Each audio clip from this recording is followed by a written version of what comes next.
உத்வபாத கதாபாணிகி. இனிமே நிபபாதமே கிடையாது, கீழே விழுறதுங்கிறதே கிடையாது, மேலதான் இனிமே அவருக்கு லைஃபே மேலதான் போறதான் அவருக்கு, கீழே கிடையாது. எல்லாருக்கும் லைஃப் மேல போகும் கீழே வரும், கீழே வரும் மேல போகும் இல்லையா, அதெல்லாம் கிடையாது, மேல மட்டும்தான். உத்வபாத கதாபாணிகி. துஷ்ட சங்கமே விலகிடுது அப்படிங்கிறதே பெரிய ஐஸ்வர்யமா. ராவன் துஷ்ட சங்கமாச்சே, அது விலகிடுது அப்படிங்கிறதே அவருக்கு பெரிய ஐஸ்வர்யமா. உத்வபாத கதாபாணிகி அப்படின்னு கிளம்புறாரு.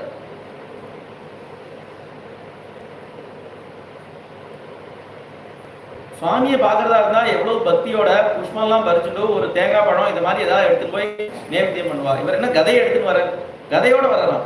உத்வபாத கதாபாணிகி.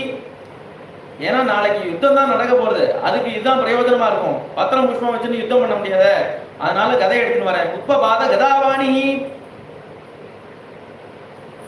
நாளைக்கு யுத்தம்னு சம்பவிச்சா எங்க அண்ணன்னு வந்தா கூட நான் அண்ணன்னு